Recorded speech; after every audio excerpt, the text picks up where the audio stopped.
미가서 6장 6절에서 8절 말씀입니다. 제가 봉독하겠습니다. 내가 무엇을 가지고 여호와 앞에 나아가며 높으신 하나님께 경배할까? 내가 번제물로 1년 된 송아지를 가지고 그 앞에 나아갈까? 여호와께서 천천의 순양이나 만만의 강물 같은 기름을 기뻐하실까? 내 허물을 위하여 내 맏아들을 내 영혼의 죄로 말미암아 내 몸의 열매를 드릴까? 사람아, 주께서 선한 것이 무엇임을 내게 보이셨나니 여호와께서 내게 구하시는 것은 오직 정의를 행하며 인자를 사랑하며 겸손하게 내 하나님과 함께 행하는 것이 아니냐.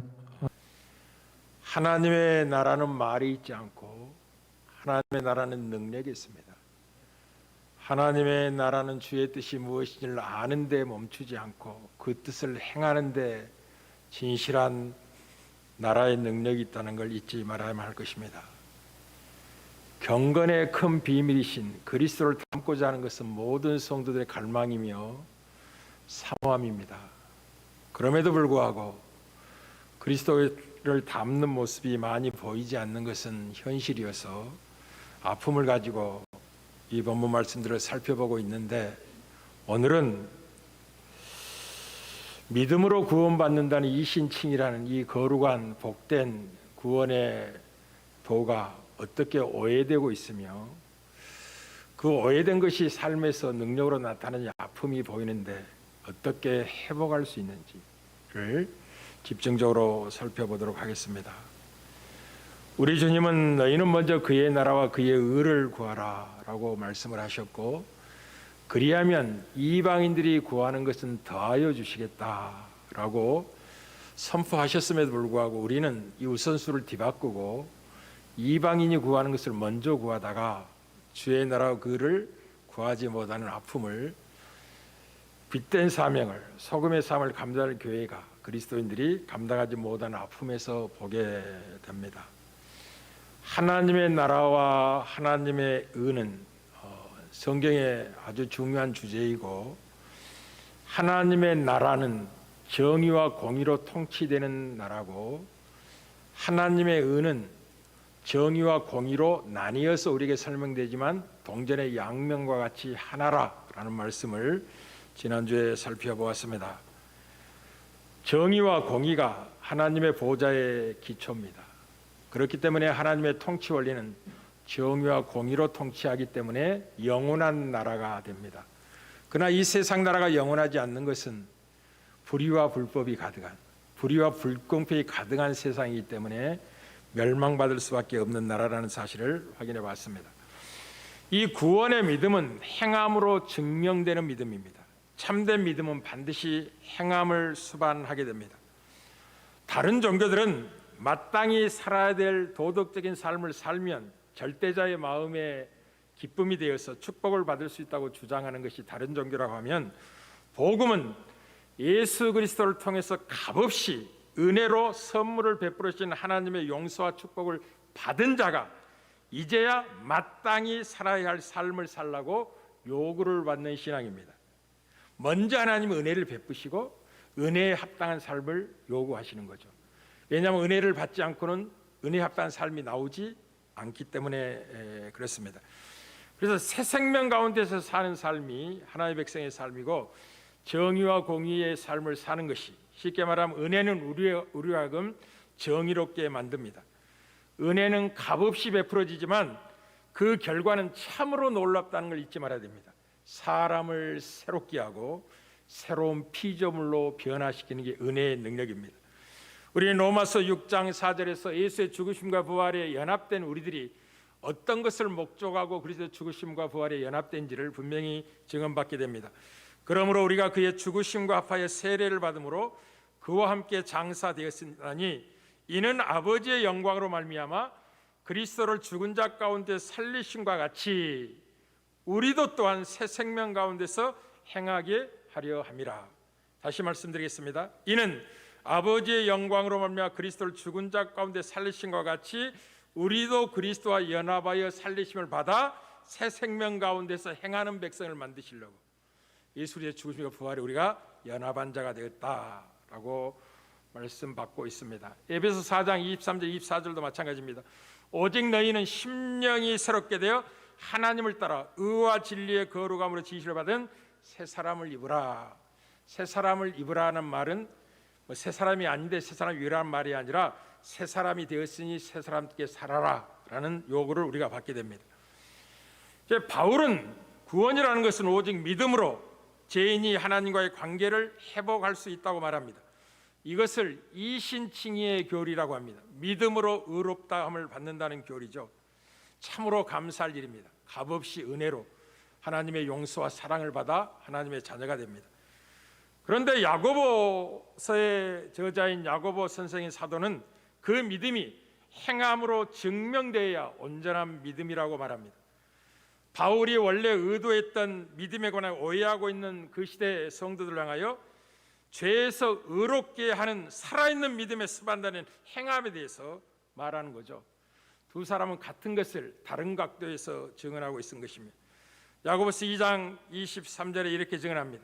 내가 보거니와 믿음이 그의 행함과 함께 일하고 행함으로 믿음이 온전하게 되었다라고 하여 믿음과 행함은 동전의 양면과 같이 마치 하나님의 정의와 공의가 동전의 양면처럼 하나인 것처럼 살아있는 믿음, 구원의 믿음은 반드시 행함으로 온전해진 믿음이며 증명될 수밖에 없는 믿음이라고 우리가 증언받는 걸 보게 됩니다. 사도들이 말하는 행함이란 무엇을 말하는 것이냐면 그것은 가난한 이들을 섬기는데 아낌없이 쏟아붓는 삶이야말로 진실하고 참되며 복음적인 믿음에 반드시 따르는 표적이 될 것을 말하는 것입니다. 은혜는 인간을 정의롭게 한다는 걸 기억하십시오. 다시 말씀드리겠습니다. 은혜는 인간을 정의롭게 만듭니다. 정의롭지 않다면 믿음으로 의롭다함을 받지 못한 게 아닌지 자기 믿음을 좀 확인해 볼 필요가 있습니다. 고린도후서 13장 5절이죠. 너희는 믿음 안에 있는가 너희 자신을 시험하고 너희 자신을 확증해 보아라 라고 말하고 있죠.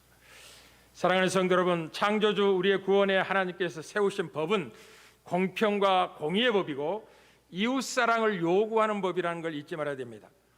오직 믿음으로 의롭게 된다는 것은 칭의의 교리를 굳게 믿는 그리스도인이 되어서 구원에 이른 백성들인데 하나님의 법과 공의에 깊은 관심을 갖게 되는 새로운 피조물로 변화되게 됩니다.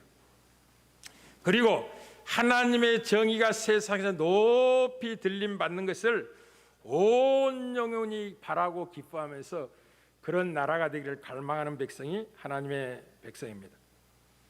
그런데 왜 칭의의 교리로 믿음으로 구원에 이르고서도 정의를 행하는데 적극적으로 성도들이 결단과 의지를 가지고 뛰어들지 않는가? 그 원인이 무엇인가 하는 것을 조금 살펴보도록 하겠습니다. 우리는 하나님의 첫사랑을 이 복음 안에서 경험하게 되면 한동안 주를 위해서라면 무엇이 할 수 있다고 생각하고 뜨거운 열정으로 주의 뜻에 반응합니다. 그러나 세월이 흐르면서 사랑은 식어가게 됩니다. 서서히 첫사랑이 식어가게 되는 거죠. 그 배후에는 첫사랑이 식어진 배후에는 무엇 때문이냐면 오직 은혜로 구원을 얻었다는 사실에 대한 망각이 자리를 잡고 있습니다. 특별히 교회 직분자된 여러분들이요, 목회자들이 아주 조심해야 될 겁니다. 목사, 장로, 권사, 신앙생활 오래 한 사람들이 아주 조심해야 될 거죠. 세월 속에서 서서히 하나님의 은혜가 망각되어지고 첫사랑을 잃어버리게 되는 거죠. 그렇게 해서 영적인 중산층이 되어져 갑니다. 영적인 중산층, 무슨 말인가? 영적인 중산층의 의식을 갖게 되면 내가 열심히 노력한 덕분에 하나님과의 관계에서 일정 경지에 올랐다고 자부심을 갖게 되고 말하지는 않지만 또 자신이 거둔 성공과 재산은 대부분 부지런하게 열정적으로 일한 결과물이라고 확신을 하게 됩니다. 하나님의 은혜로 누리게 된 축복이라는 걸 잊어버리고 내가 부지런히 열심히 일해서 거둔 결과이기 때문에 내 것이라는 생각을 은연중에 갖게 됩니다. 그렇게 영적인 중산층 의지를 갖게 되면 성도들이 궁핍한 처지를 드러내고 있음에도 불구하고 그 마음이 냉담해져 있어서 관심이 가지 않습니다. 반면에 은혜 복음을 정확히 받아들여서 영적으로 가난한 심령, 하나님의 은혜를 계속 머금고 있는 그리스도인들은 물질적인 어려움을 겪는 이웃들을 만나면 저절로 마음이 끌리는 경향이 있게 됩니다. 그러니 하나님의 은혜와 정의를 행하는 것은 같은 말입니다. 은혜로 구원받았느냐? 그렇다면 너희는 정의를 행하는 백성일 수밖에 없다. 공의를 사랑할 수밖에 없다라고 말씀하는 것과 같습니다. 그래서 복음 안에서 다듬어진 정도에 따라서 가난한 이들과 공감의 폭이 달라집니다. 어떤 사람이 하나님께 사랑받는 사람이냐? 하나님의 마음을 품고 있는 자가 하나님을 사랑하고 사랑받는 자인데, 하나님의 마음이 가난하고 궁핍한 자를 살피고 돌보시는 마음으로 초점화되어 있기 때문에 그렇게 하나님의 마음을 품고 있는 사람은 당연히 정의와 공의를 행하는 삶의 영혼을 갖게 됩니다. 이제 이렇게 말하지 않습니다. 경제적으로 쪼들리고 어려운 성도들 또는 이방 사람들을 만나게 되면 당신 힘으로 열심히 일어서 서보세요. 왜 그따위로 사세요? 절대로 이런 말 하지 않습니다. 왜냐하면 복음을 제대로 아는 그리스도인들이라면 그 가난한 사람을 볼 때마다 거울 앞에 선 자기 자신을 발견하게 됩니다. 자기가 얼마나 심령이 가난한 자며 깨어진 자며 하나님의 은혜 없이는 설 수 없는 자인데 하나님의 은혜로 나를 세워 이 자리에 있게 됐다는 사실을 가난한 자를 바라보며 거울 앞에 선 자기를 비추어서 동질감을 갖게 됩니다. 그게 정의를 행할 수밖에 없는 자로 구원을 받았다는 뜻입니다. 사랑하는 성도 여러분, 그리스도인은 누구나 가난하든지 부하든지 간에 모두가 마땅한 죄인임에도 불구하고 동시에 하나님의 온전한 사랑을 입고 하나님의 자녀로 받아들여진 사람들입니다. 사회적인 지위를 떠나서 그리스도인들은 누구나 마찬가지이기 때문에 야고보는 예수 그리스도를 믿는 부자들에게도 큰 유익이 있을 것이라 말하고, 반대로 가난한 사람들에게도 예수 그리스도 안에 유익을 얻게 될 것이라고 말하는 걸 듣게 됩니다. 왜냐하면 부자들은 세상에서 늘 높임을 받다가 이제 하나님 앞에서 스스로 죄인임을 깨닫는 은혜를 입게 된 자입니다.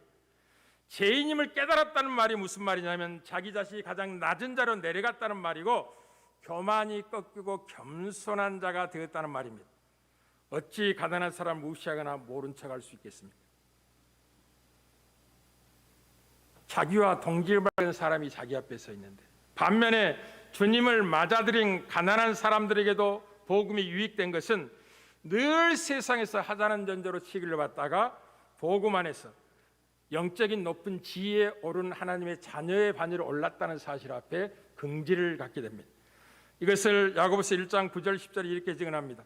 낮은 형제는 자기의 높음을 자랑하고 부한 자들은 자기의 낮아짐을 자랑할지니 이는 그가 풀의 꽃과 같이 지나갈 것이기 때문이라 그런 거죠. 늘 세상 앞에 큰 자고 높임을 받던 사람이 예수를 만나고 영적인 자기 영혼의 상태를 정말 심령이 깨어진 자로 마치 문둥병 환자 같은 존재했던 자가 치유를 받고 고침받고 나음을 입어 서 있던 데를 확인하는 순간 이제 가난하고 궁핍을 외면할 수 없는 존재로 서게 됩니다. 참으로 복음은 놀랍습니다. 복음은 능력이죠. 그래서 사도 야고보는 가난한 사람들에게 관심을 갖고 너그럽게 소유를 나누는 행동이야말로 은혜의 복음을 정확하게 이해했다는 결정적인 증표가 된다고 말합니다. 가난한 이들을 존중하는 마음과 사랑, 실질적인 관심을 품지 않는 믿음은 죽은 믿음이라고 단언합니다. 단언한다는 걸 기억하십시오. 그건 인간을 의롭게 하는 믿음, 즉 복음적인 믿음이 아니라고 이야기하는 거죠. 복음은 부유한 이들의 정체성을 변화시켜서 형편이 어려운 사람들을 만날 때 그들을 존중하고 귀하게 여기는 영혼으로 뒤바꿔냅니다. 하고 싶으면 억지로 해라고 해서가 아니라 변화된 영혼의 성향이 가난한 자와 궁핍한 자를 말하면 동질감을 갖게 되고, 내가 저렇게 가난하고 궁핍한데 하나님이 나를 불러 은혜로 영적으로 존귀한 자로 세우셨다는 사실 앞에 절대로 외면할 수 없는 존재로 서게 되는 자기를 만나게 됩니다. 그래서 이 진실한 그리스도인이라면 정의와 공의를 행할 수밖에 없는 존재로 부름을 받게 되는데, 안타까운 것은 진실한 그리스도임에도 불구하고 이 가난한 일에 깊은 관심을 갖지 않는 모습이 또 현실인 것도 사실입니다. 왜 그럴까요? 오늘 이 문제를 좀 살펴보고 회복의 은혜를 입고자 합니다.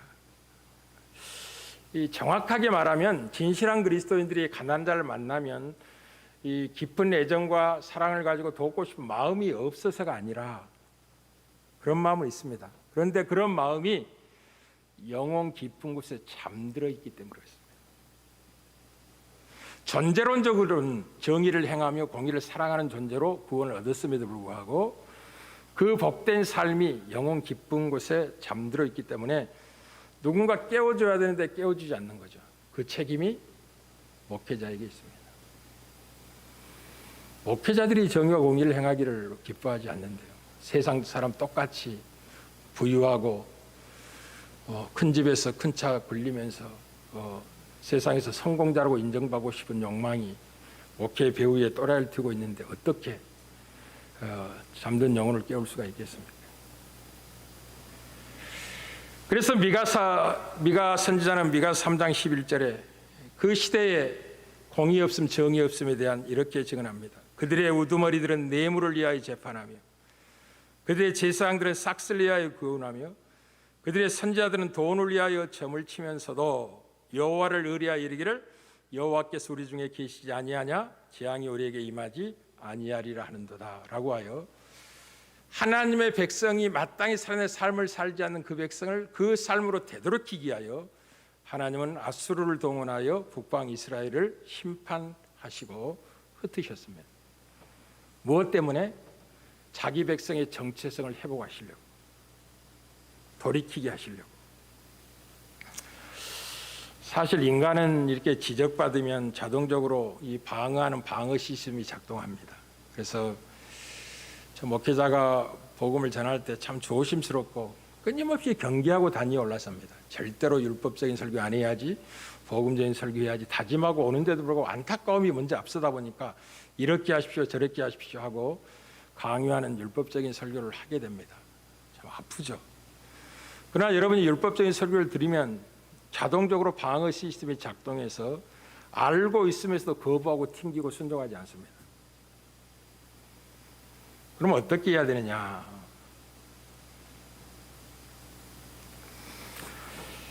이 정의와 공의가 하나님의 은혜와 연결이 되어야 됩니다.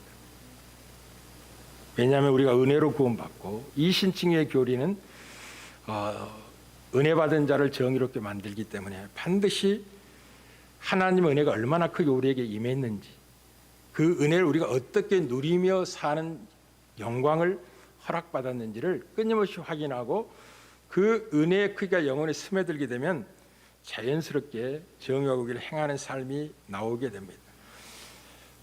우리 주님은 고린도후서 8장 9절에서 사도 바울을 통해서 은혜가 어떤 작용을 했는지 이렇게 말합니다.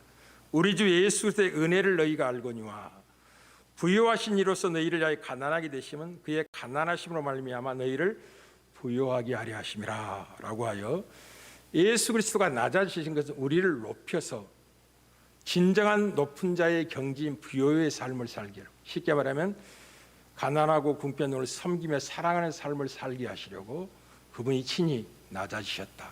그게 그리스도가 우리에게 베푸신 은혜의 내용이었다라고 증언하는 것을 보게 됩니다.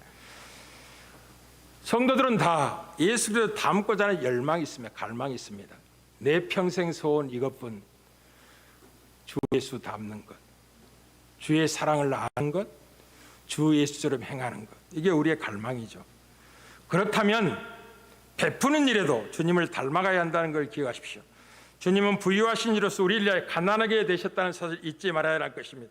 사랑하는 성도 여러분, 제가 몇 가지 예를 들면서 어떻게 주는 것이 받는 것보다 복이 되는지, 어떻게 정의와 공의를 행하는 삶이 복 있는 삶인지를 사도 바울이 밀레도 항에서 에베소 성도들을 초청하고 마지막 유언처럼 결론으로 말하는 메시지였습니다. 여러 가지 권면을 합니다. 사도 바울이 장로들에게 내가 떠나면 장차 이리와 같은 자들이 교회에 들어올 것이다. 양들을 훔치기 위해서 찾아올 것이다. 조심해라, 경계하라. 뭐 다양한 이야기를 합니다.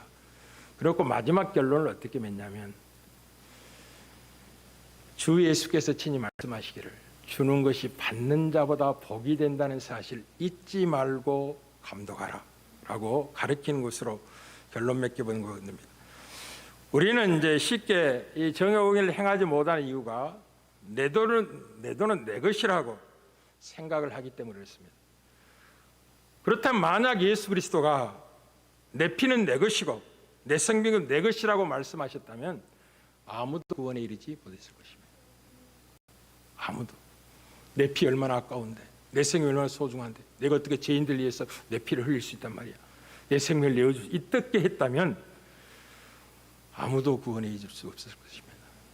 그러나 그리스도는 자기의 것을 자기의 것이라고 말씀하지 아니하고 우리를 위해 아낌없이 내어주신 분이라는 걸 기억하십시오. 두 번째는 보통 성도들이 정의를 행하지 않는 핑계 이유 중에 하나가 가난한 이들은 도움을 받을 자격이 없다는 생각을 갖습니다. 게을러서 그렇다는 거예요. 언제까지 저 모습 이렇게 생각을 하게 되고 차라리 저 사람을 도울 것 같으면 거지에게 주고 말겠다는 이 악한 마음도 때로는 갖게 돼서 안 하는 이유로 삼습니다. 그럼 절대 그렇게 하시면 안 됩니다. 모든 조건과 사항은 하나님의 뜻을 순종하는 데 나아가는 조건으로 삼아야지 하나님의 말씀에 불순종하는 이유로 삼으시면 안 된다는 걸 잊지 말아야 됩니다. 그게 본 마음입니다. 핑계거리가 있고 조건이 주어지면 안 하는 것은 원래 하고 싶지 않는 마음이 그 마음에 있었던 겁니다. 그리고 그 조건을 핑계대고 숨는 것입니다. 그러나 정말 하고 싶은 마음이 있다면 조건과 상이 안 좋으면 그것을 뛰어넘어 사랑을 실천하게 됩니다. 그게 진심입니다. 가난한 이들은 도움받을 자격이 없다고 말할 수도 있습니다. 그렇다면 만약 주님이 내 목숨을 그처럼 사악한 반역자에 바칠 필요가 있을까 생각하시고 차라리 착한 천사들이나 내 생명을 주는 게 낫겠다고 판단하셨다면 죄인된 우리는 어떻게 되었겠습니까? 모두가 쏘마 위험한 진노 아래 파국을 맞을 수밖에 없었겠죠. 무엇보다도 이제 한 번, 두 번 섬기다 보면 뭐 별로 달라지는 것도 없고 이렇게 섬겨줘도 허투루 써버린 것 같은 이 모습들을 종종 보게 됩니다. 그러면 마음이 아프죠. 이거 얼마나 피 같은 것 이렇게 이게 가지고 섬기는 건데 저렇게 이 소중하게 안 여기고 허투루 쓴단 말이야 라는 생각이 더 이상 정의를 행하고 공의를 실천하지 못하는 삶의 핑계대로 다가옵니다. 그렇다면 주님도 똑같이 말씀하실 수 있었다는 걸 기억하십시오. 주님은 허다한 사람들이 보혈을 짓뭉기고 심하게 모욕도 하고 보혈을 핑계 삼아 더 많은 죄를 지으리라는 사실을 알고 있었습니다. 그럼에도 불구하고 우리에게 보혈을 흘려주셨다는 걸 기억하셔야 됩니다.